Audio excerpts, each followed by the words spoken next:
Hello, good morning, good afternoon, or good evening, wherever you are in the world today. My name is Ben Caldecott. I'm going to be chairing this final session as part of the Sustainable Investment Forum North America 2020. So up next, we have this final panel, and Sunil Missa, who is the CEO of AccountAbility, is going to be chairing it. The panel is going to cover a range of different questions, particularly focused on data and that collaboration, that critical collaboration between academic researchers and practitioners. Sunil, are you there? Thank you for agreeing to do this and for joining us today.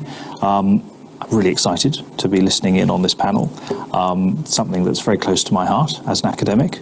So I'll let you crack on. Thank you again. First of all, Ben, thank you for the kind words and the warm welcome. And I'd like to particularly thank the Climate Action Group and the United Nations Environmental Program, the Finance Initiative, and feel very honored and very grateful to be here and to be given this opportunity to chair this panel. Briefly, I work with AccountAbility, and we are a global consulting and standards organization that focuses on the areas of ESG and sustainability, and we've been doing it for the last 26 years. Our clients are Fortune 500 companies, large governments, and multilateral organizations, and we have a few offices around the world. That we have here is something that several of us have discussed. CEOs and boards have a very finite or a limited bandwidth. And what I mean by limited bandwidth, they have a very fixed amount of time, resources, and attention span available at their disposal. And as a result of which, they are prone to making decisions that either fall in a very high priority or a high impact bucket. Now, for a long time, all of you have seen the ESG agenda overall. And the ESG agenda for a long time has stayed in the nice to have bucket, or maybe sometimes need to have bucket. But how does one move that ESG agenda from the nice to have bucket to the have to have bucket? Right? Because that's when things get done. That's when boards listen. That's when CEOs listen. That's when the executive suite implements change. So how do you take something from one end and move it to the other on a consistent basis, along with the other key issues that a CEO or a CFO have on their list? And maybe, Mamadou, you can kick us off, and then we can jump around the group, and maybe, Rob, you can pick it up, and then we can go back and forth with this.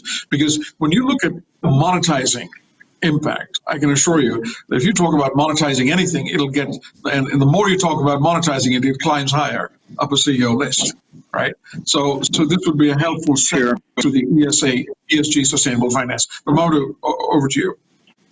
Yeah, great question, Sunil. And I had a privilege to present to a lot of C-suite executive, part of the National Association of Corporate Directors, and to actually answer your particular question around how can we tackle that and why does it matter, right? And ultimately, if you are in a C-suite and you are making investment decision, there is always a tendency point between shareholder primacy and stakeholder advocacy. And my perspective is that to make it tangible, one has to convey what is the impact of these factors to the company's bottom line. And it has to be sector specific and ultimately company specific.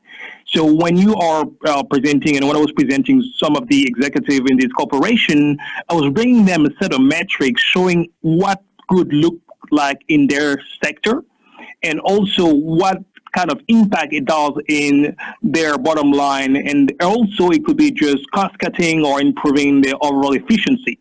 And so I think we went to having ESG as an acronym too broad, to a need to actually be more targeted and intentional, and then narrow down to the scope of one or two factors that impact these companies. And so my takeaway will be make it simple, make it appropriate for the company, and then let's not try to fill each bucket by saying it has to be both environmental, social, and governance. For certain companies, they may have more issues on corporate governance, so that may be where they have to start. Others may have greater impact on environmental challenges, and that's where they should start as well. So I'll pause here, Sunil, but that'll be my takeaway. Make it simple, make it targeted, and then there is actually enough to do per sector for every company to improve our overall our society. Mamadou, that's a great answer, and what's even better is it's 96 seconds only. So I think you talked about keeping it simple, sector-specific, bottom-line oriented, metrics-driven, and ESG overall. Rob, you live and die in a world of metrics. Well, let's say you live and prosper in a world of metrics. Would you like to jump in there? Yeah, just building upon that and building on the concept of time, right?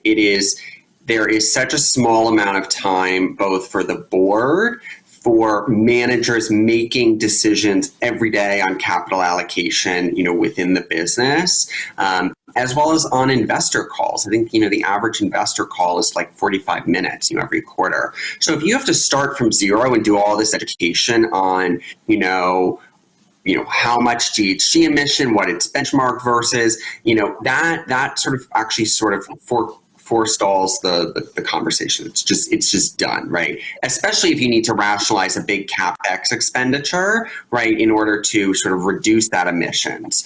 Then that conversation just doesn't happen, right? But when you monetize it, right, you're able to compare it to revenues, right? So I'm just going to throw out a number, right? For on average, when we look at environmental intensity, which is environmental impact over operating income, assuming a zero discount rate, has a median of 91.7%, right? That's the average is 91.7, the median is 19.4. For several industries, it's over 150% of operating income, right? That's a scary number, right? When you are able to say to your board and your investors and your analysts in a call, look, every year the damage that we are doing is it contains a substantial amount of our operating income, right? That all of a sudden says, wow, we have a major problem. That could be a huge liability for us as sort of the pattern of action, the pattern of disclosure, and the level of damage becomes apparent.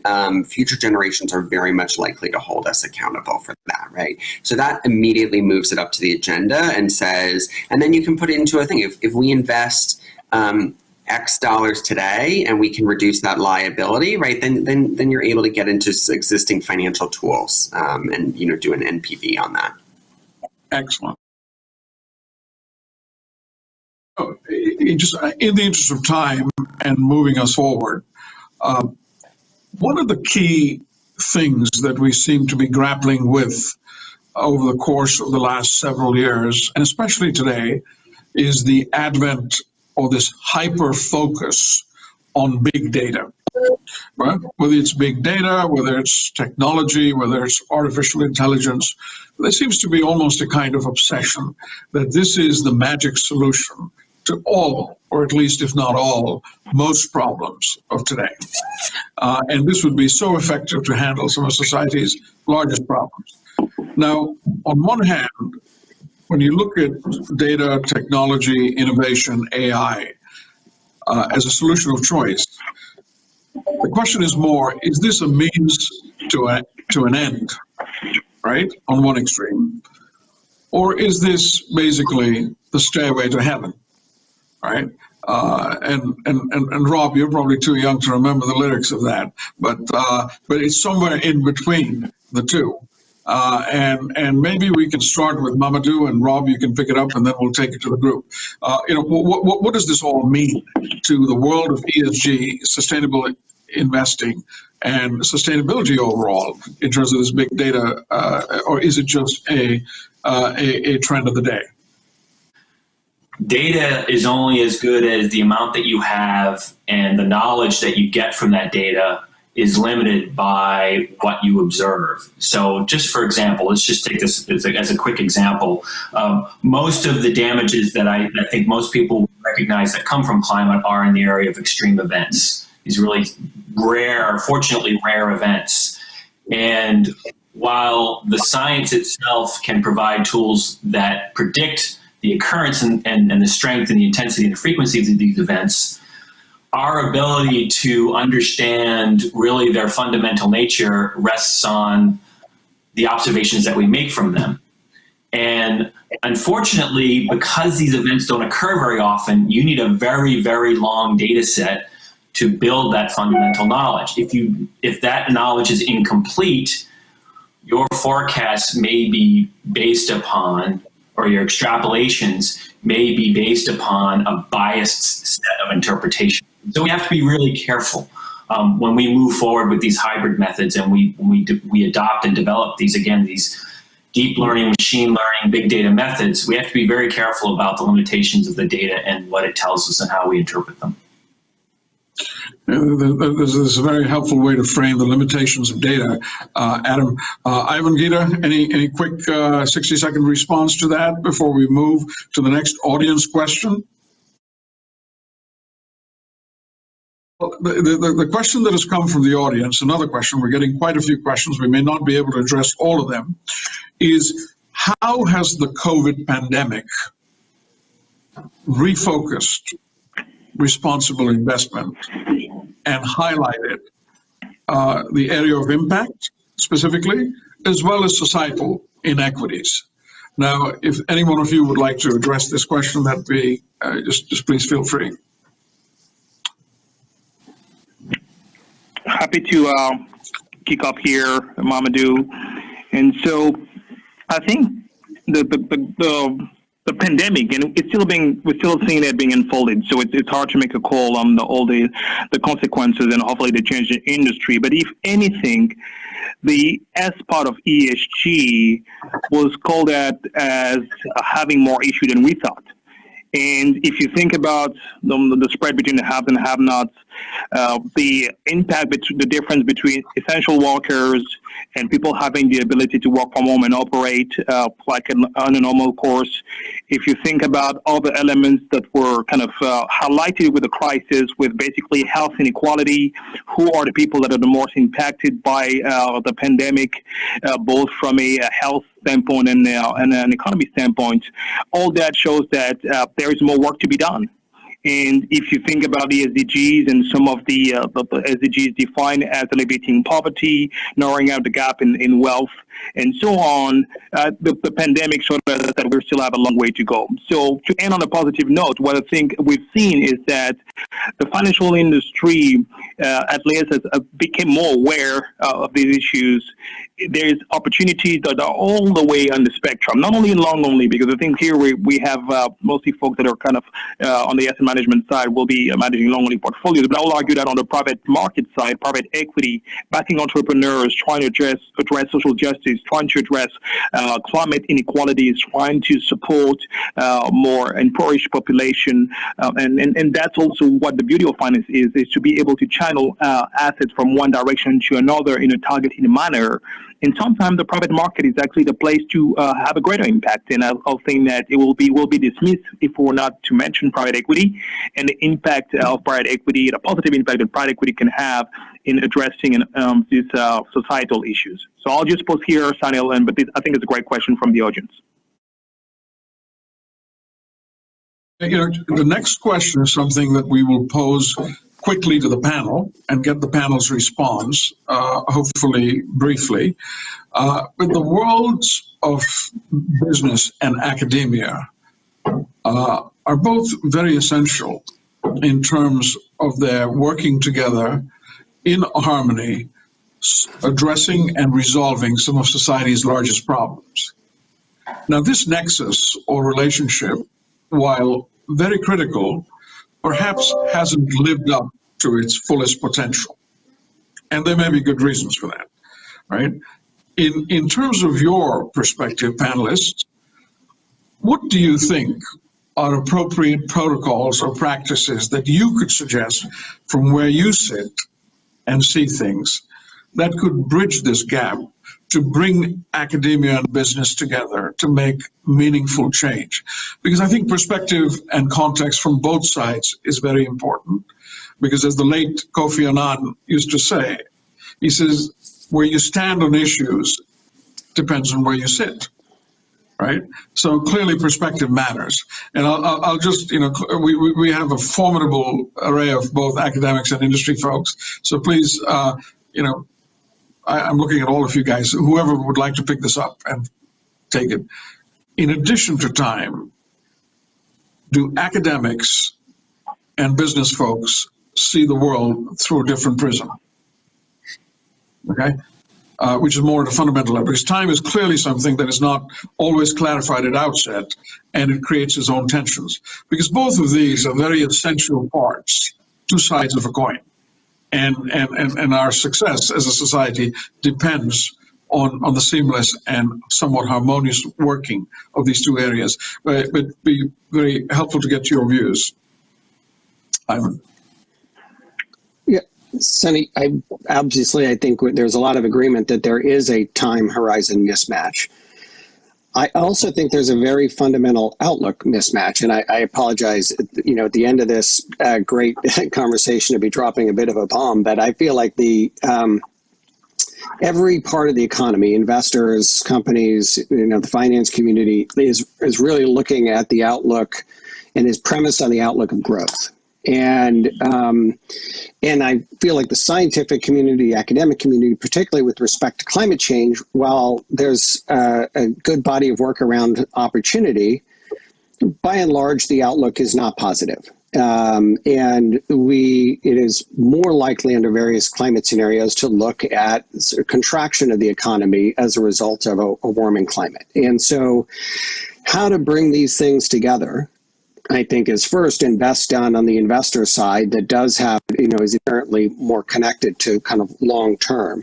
But even there, it's very hard to think about how do you manage and how do you set your goals and objectives around resilience in a shrinking economy when you still are hanging on to 7% growth projections that you need to deliver to your pensioners or to your investees. And so I think there's a time mismatch, but there's also a fundamental outlook mismatch that if we can bring these things together, I actually think it will make the economy stronger.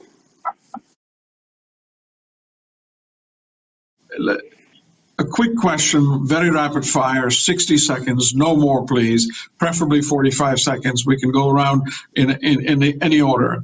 In the next 3 to 5 years, what are the 3 big things that you see from an ESG sustainability standpoint that are actually going to impact our day-to-day lives?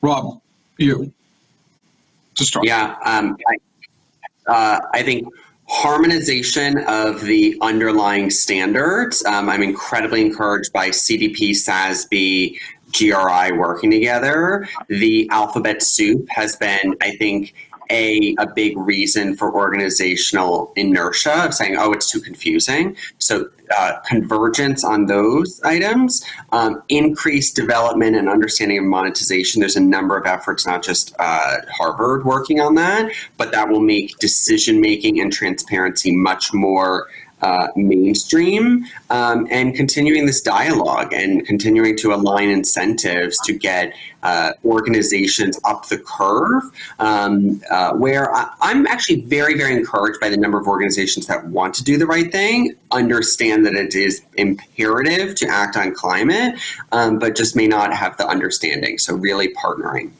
Thank you. Thank you very much. Mamadou, 30 seconds or less, preferably 20. 20 seconds. So I'll just, what I think could be additive, there's a lot of work being done around biodiversity. I think when we kind of have the big buckets of climate change, we tend to kind of not zoom down on what we mean by that and what are the different impacts. So all the work that is currently done around biodiversity, I think it will be a critical piece in the next few years. Excellent. Thank you. I'll just move very quickly. Adam, 20 seconds. I would say that the recognition that climate problem is much bigger than just a climate problem. It is climate, land, water, energy, health, human well-being. We need to broaden our perspective. Excellent. Ivan? I would say social movements, number one. Number two is the manifestation of climate and weather. And number three would be the policy response. I think those three things together are going to shape everything. Thank you so much. Geeta, we wrap it up with the final three, and then there's a rapid fire round. Sure. I think COVID has really exposed a trend, which is the intersection of digitization and sustainability. And I would highlight three areas, all of which apply to inclusion: fintech, edutech, and health tech. Very good. So I think that beautifully encapsulates what the experts think as the major levers and pivots of change moving into the future. Next rapid fire round has nothing to do with ESG or sustainability or sustainable finance. And we were joking around in the green room before we got on this panel. It would be nice if we could just have just a light question at the end of this session to reflect your personal preferences or tastes. Something as casual as, what's your favorite meal? And I told Mamadou that champagne does not constitute as a meal, and he was really disappointed. So, Mamadou, I'm going to defer asking you this question first, but we can start with Rob. What is, and you have literally 10 seconds, Rob, it has to be at the top of your mind. What is your favorite song, and who is the artist who sings that interpretation of that song? You're on. It is Real World by Matchbox 20. Excellent. Very specific, very targeted. Dr. Schlosser, you're next. Favorite song ever? Pink Floyd, Comfortably Numb. Very well. Geeta? Me and Bobby McGee by. Excellent. Ivan? Billy Bragg, the milkman of human kindness. Wow. Thank you. And Mamadou? Champagne. Leaving this aside, From Within by Michel Camillo. Mamadou, sorry, I laughed over that. Can you just repeat your song? Because we have note takers taking it. Sure. Yeah, the name of the song is From Within by Michel Camillo. Oh, thank you. From Within. Well, ladies and gentlemen, this has been an absolute honor and a privilege to be with you on the same stage. Clearly, the chemistry, the alchemy in this group, the context, the perspective has been very, very valuable. And just to see the amount of readers' questions that are coming in, I feel terrible that we can't ask you all of these. But clearly, the organizers have to be thanked. The Climate Action Group, the UNEP Finance Initiative for giving us this time, for giving us this platform, and for selecting all of you. And I'm just very, very lucky to be here. So thank you so much. And hopefully we can, at least to the folks in Boston, Chicago, and New York, we can listen to your favorite song and maybe even have your favorite drink the next time we meet, conditions permitting. Okay. Wonderful. Thank you. Thank you very much. Thank you. And it was a pleasure and an honor.